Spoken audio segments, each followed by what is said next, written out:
नमस्कार विद्यार्थियों, मैं Mahendra fast and last study YouTube पर आपका हार्दिक स्वागत करता हूं। हम प्राचीन भारत पढ़ रहे हैं और प्राचीन भारत के अंदर भारत पर होने वाले आक्रमणों के बारे में पढ़ते हैं।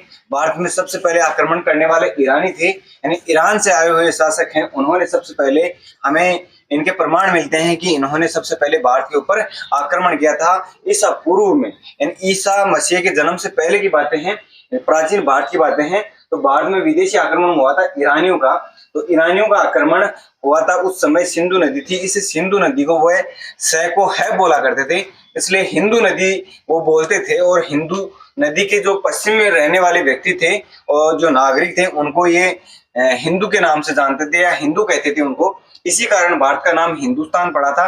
यानी ईरानियों के कहने से हम हिंदुस्तान कह सकते हैं कि भारत को हिंदुस्तान नाम ईरानियों ने कहा था और ईरानियों के कहने पर ही भारत का नाम हिंदुस्तान पड़ा था। तो ये देख लेते हैं कि सिंधु को क्या कहते थे, हिंदू कहते थे, और सर्वप्रथम ईरानियों ने ये कहा था।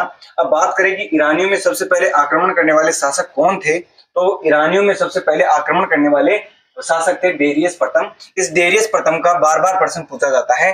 ये डेरियस प्रथम का आपको याद रखना होगा कि ईरानी ये शासक था डेरियस प्रथम, जिसने भारत के ऊपर सबसे पहले आक्रमण किया था। और ये जो हमें जानकारी मिलती है कि डेरियस प्रथम ने, जो डेरियस प्रथम की है वो हमें अशोक के जो शिलालेख हैं उनसे मिलती है कि अशोक के शिलालेखों में ये बताया गया है कि ईरान के डेरियस प्रथम का जो शासन था और उसने भारत के ऊपर सबसे पहले क्या किया है, आक्रमण किया है। और विश्व का एक सबसे बड़ा हमें अभिलेख मिला है जो सबसे पुराना भी माना जाता है, बोगजगोई का। इस बोगजगोई के अभिलेख के माध्यम से भी हमें यही पता चलता है कि ईरानियों में डेरियस प्रथम था, इसने भारत के ऊपर आक्रमण किया था। ईरानियों के आक्रमण में के बाद हमें भारत के अंदर खरोष्टी लिपि है उसका आविष्कार मिलता है कि खरोष्टी लिपि की जो शुरुआत है वो ईरान के आक्रमण के बाद ही मिलती है। यानी खरोष्टी जो लिपि है जो दाईं ओर से बाईं ओर लिखी जाती थी, वो लिपि की शुरुआत यहाँ से मानी जाती है। इसके बाद आता है यूनानी आक्रमण। यूनान का आक्रमण हमें दूसरा आक्रमण मिलता है। इसके अंदर हम सिकंदर का आक्रमण देखेंगे, यानी महान सिकंदर जिसने विश्व को जीतने की कसम खाई थी और विश्व को उसने जीता भी था। हम बात करें कि भारत के ऊपर उसने कब आक्रमण किया, तो तीसरी शताब्दी ईसा पूर्व के अंदर अलेक्जेंडर सिकंदर है, उसने भारत के ऊपर आक्रमण किया था। वितिस्ता नदी के किनारे हाइडेस्पिस नदी का एक युद्ध होता है और इस युद्ध के अंदर वहां के राजा होते हैं पोरस। उन पोरस ने इस जो सिकंदर महान था इसकी जो सेना आ रही थी, यानी युद्ध करते हुए और राजाओं को अपनी अधीनता स्वीकार करवाते हुए ये आ रहे थे और विश्व को विजय करने के लिए आ रहे थे। लेकिन यहाँ के राजा पोरस ने ये कहा कि मैं ऐसे अपना राज्य किसी को सौंपने नहीं दूंगा, मैं युद्ध करूंगा। तो उसने युद्ध किया था और उस युद्ध में जो हाइडेस्पिस का युद्ध हुआ था 326 ईसा पूर्व में हुआ था ये। तो हाइडेस्पिस का युद्ध आपको बार बार पूछा जाएगा, तो ये 326 ईसा पूर्व का है। इसमें इसने युद्ध किया और युद्ध में उसको हार तो मिली, लेकिन हारने के बाद इस राजा पोरस को सिकंदर ने इसका राज्य लौटा दिया और साथ में अपने जो जीते हुए पीछे जैसे काबुल हुआ, ऐसे इसको और भी राज्य इसको दिए गए थे, क्योंकि इसने यानी इसके सामने हिम्मत की थी, हिम्मत दिखाई थी और हाइडेस्पिस का युद्ध हुआ था। तो ये हाइडेस्पिस का युद्ध किन किन के मध्य हुआ था, ये बार बार पूछा जाता है कि राजा पोरस जो सिंध के पोरख वंश का था, यानी सिंध प्रांत का था, और इससे ये क्या करता है, युद्ध करता है। इसमें ये हार तो जाता है, लेकिन क्या मिलता है इसको, और भी राज्य मिलते हैं और साथ में वापस इसका राज्य मिल जाता है। तो ये हाइडेस्पिस का युद्ध आपको पूछा जाएगा। इसके अंदर सिकंदर विजित हो जाता है, सिकंदर जीत जाता है। सिकंदर जीतने के बाद इसकी सेना है वो आगे बढ़ती है। यानी हमने मगध का उत्कर्ष पिछली क्लास में पढ़ा था, तो मगध के उत्कर्ष में हमने नंद वंश के शासक, अंतिम शासक गणानंद के बारे में पढ़ा था। तो गणानंद यहाँ का एक शक्तिशाली राजा हुआ करता था, यानी शक्तिशाली था, यानी मगध का शक्तिशाली राज्य। मगध ने काफी सारे राज्य जीत रखे थे, इसलिए वो शक्तिशाली राज्य था। इस कारण इसकी जो सिकंदर की सेना थी, इस सेना ने मना कर दिया, यानी जो ये नदी थी ना, इस नदी को पार करने से उन्होंने मना कर दिया कि हम आगे नहीं जाएंगे, क्योंकि गणानंद का यहाँ क्या है, राज्य है। लेकिन ये सिकंदर है वो मानने वाला नहीं था। फिर अचानक इसकी तबीयत बिगड़ जाती है, तो तबीयत बिगड़ने के कारण ये वापस यूनान लौट जाता है और यूनान लौटने के बाद इसकी 33 वर्ष की आयु में बेबीलोन में इसकी मृत्यु हो जाती है। तो हम देखते हैं कि सिकंदर महान जिसे कहा जाता है, तो सिकंदर का जन्म कैसे हुआ, कहाँ हुआ था, तो सिकंदर का जन्म हुआ था 356 ईसा पूर्व के अंदर, और इनके पिता का नाम था फिलिप।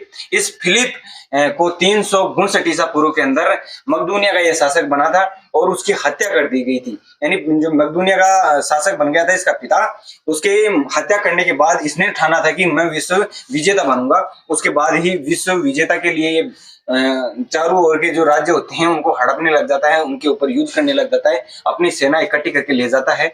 ठीक है, ऐसे इसने क्या किया था, आक्रमण किया था। और हमारे भारत के ऊपर सबसे पहले जो सिकंदर का हमें आक्रमण मिलता है वो 326 ईसा पूर्व है। तो ये डेट आपको पूछी जाएगी। 326 ईसा पूर्व में हाइडेस्पिस का युद्ध हुआ था और इसमें राजा पोरस को ये जीत गया था। यानी भारत में भी इसने युद्ध जीता है, लेकिन मगध के ऊपर इसने आक्रमण नहीं किया था।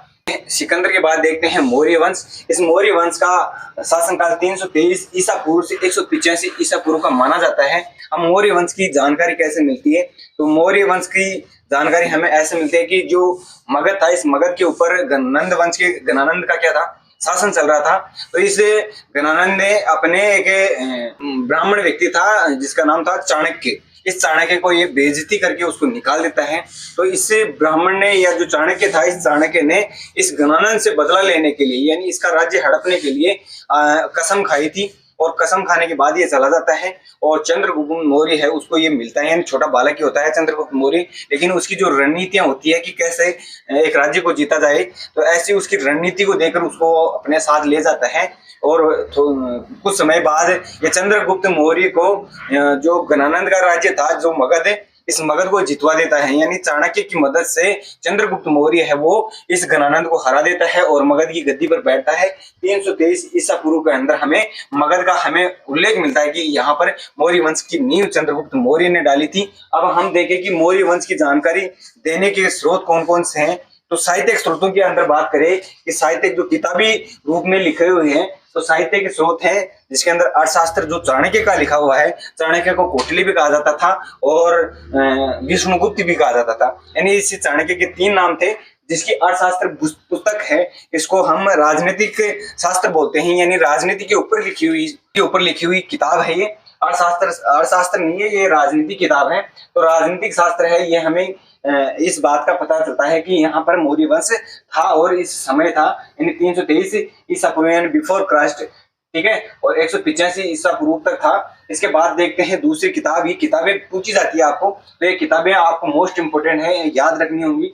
महाभाष्य, इसकी खोज पतंजलि ने की थी। यानी पतंजलि ने किस किताब की खोज की थी, तो महाभाष्य की थी। मुद्रा राक्षस के बारे में पूछा जाता है, तो मुद्रा राक्षस के अंदर हमें चंद्रगुप्त मौर्य के बारे में बातें मिलती हैं। तो मुद्रा राक्षस की रचना करने वाले विशाखादत्त थे, तो विशाखादत्त के बारे में आपको पूछा जाएगा। यानी मुद्रा राक्षस के रचयिता कौन है, तो विशाखादत्त के बारे में बताना है। इंडिका यानी ये मेगास्थनीज की लिखी हुई है, तो मेगास्थनीज इसके शासनकाल में आया था। तो इंडिका है उसके में भी मौर्य वंश के सामाजिक जो चीजें हैं उनके बारे में लिखा हुआ है। यानी सामाजिक जो इसका समाज था मौर्य वंश का किस प्रकार था, इसकी किस प्रकार की शासन व्यवस्था थी, उसके बारे में लिखा हुआ है इंडिका में। तो ये जो इंडिका है, ये इंडिका मेगास्थनीज की लिखी हुई है और लिखी हुई किसके बारे में है, मौर्य वंश के बारे में है। अगली है कल्पसूत्र भद्रबाहु की लिखी हुई है। भद्रबाहु हमें जैन धर्म के जो अनुयायी थे उनके अंदर स्थूलभद्र और भद्रबाहु थे। तो इस भद्रबाहु ने दिगंबर संप्रदाय, सुना है ना, आपने पढ़ा भी है हमने पिछली क्लास में। तो भद्रबाहु ने कल्पसूत्र लिखी है। इस कल्पसूत्र में भी हमें यह ज्ञात होता है कि मौर्य वंश का शासन था। इसके बाद कल्पसूत्र के बाद देखते हैं अष्टाध्यायी। अष्टाध्यायी है उसके अंदर हमें पाणिनि की, यानी पाणिनि की लिखी हुई है अष्टाध्यायी। इसके अंदर भी हमें मौर्य वंश की जानकारी मिलती है। इसके बाद देखते हैं राजतरंगिणी। राजतरंगिणी कल्हण की है। इसके अंदर हमें प्राचीन भारत के मौर्य वंश है उसकी जानकारी मिलती है। साथ ही साथ हमें जम्मू कश्मीर का इतिहास, ठीक है, यानी जम्मू कश्मीर का इतिहास है वो कहाँ से मिलता है, राजतरंगिणी से मिलता है, कल्याण की राजतरंगिणी से। और हमें अब बात करें, ये तो इतिहास की बात है, हम बात करें कि राजनीति की बात यानी संविधान की बात करें, तो वहाँ के राजा हरि सिंह हुआ करते थे। यानी उन्होंने अलग अपना राज्य बनाया था, यानी अलग एक, यानी अंग्रेजों से ये कह दिया था कि हमें अलग क्या चाहिए, राज्य चाहिए। तो हरि सिंह ने अलग संविधान बनाया था, इसलिए जम्मू कश्मीर पर हम अधिकार नहीं जताते थे। अब तो वर्तमान समय में तो क्या हो गया है, मोदी सरकार के द्वारा इसको वापस, यानी इसका जो अनुच्छेद था वो हटा दिया गया है। यानी विशेष अनुच्छेद दे रखा था इसको 35 है, ठीक है, उसको हटा दिया गया है और अनुच्छेद 370 और 35 है, ये दोनों हटा दिए हैं। इस कारण जम्मू कश्मीर पर अब भारत का पूर्णतः राज्य यानी भारत है उसका ही संविधान चलता है। तो ये राज तिरंगिनी का इतिहास तो लिखा हुआ है कल्याण की किताब में, और संविधान हरि सिंह जी का है वो किस में लिखा हुआ है वो अलग चीजें हैं, तो वो हम उसके अंदर देखेंगे पॉलिटी साइंस के अंदर। तो यहाँ कल्याण की राज तिरंगिनी के बाद देखते हैं कथा चरित्र सार, ये सोमदेव की लिखी हुई है। तो इस सोमदेव की जो है किताब, ये कथा चरित्र सार है सोमदेव की। इसके अंदर भी हमें मौर्य वंश की जानकारी मिलती है। तो ये जो किताबें हैं ये आपको पूछी जाएंगी, बार बार पूछी जाएंगी। तो मुद्रा राक्षस विशाखा दत्त की है, कल्पसूत्र भद्रबाहु की है, महाभाष्य पतंजलि की है, अष्टाध्यायी पाणिनि की है, राज तिरंगिनी कल्याण के। इन सभी किताबों से हमें किसकी जानकारी मिल रही है? मौर्य वंश की जानकारी मिल रही है। हम बात करें पुरातात्विक स्रोतों के बाद, यानी जो पुरातात्विक स्रोत हैं वो हमें क्या जानकारी देते हैं, या हम अभिलेख कह सकते हैं। तो अभिलेख हमें क्या जानकारी देते हैं? तो अशोक के जो अभिलेख हैं उनकी दो लिपियां, जो एक लिपि तो खरोष्टी लिपि जो ईरानियों ने दी थी हमें, यानी ईरानियों के बाद भारत के अंदर एक खरोष्टी लिपि आई थी और एक थी ब्राह्मी लिपि। तो इन दोनों लिपियों के अंदर अशोक के शिलालेख लिखे हुए हैं। शिलालेखों के ऊपर जो ये लिपि खुदाई हुई है उसकी, तो ये भी हमें जानकारी देते हैं कि जो मौर्य वंश है, इस मौर्य वंश की जानकारी कौन दे रहे हैं? अशोक के शिलालेख दे रहे हैं। अशोक के अभिलेख को सबसे पहले पढ़ने वाले व्यक्ति थे जिनका नाम था जेम्स पिपेंस, जिन्होंने 1837 ईस्वी में इसको पढ़ा था। तो आज की क्लास में हम मौर्य वंश और भारत पर हुए विदेशी आक्रमणों के बारे में पढ़े हैं।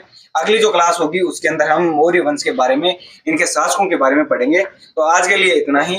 अगर आपको क्लासेस समझ में आ रही हैं तो चैनल को लाइक शेयर सब्सक्राइब करना ना भूलें। जय हिंद, जय भारत।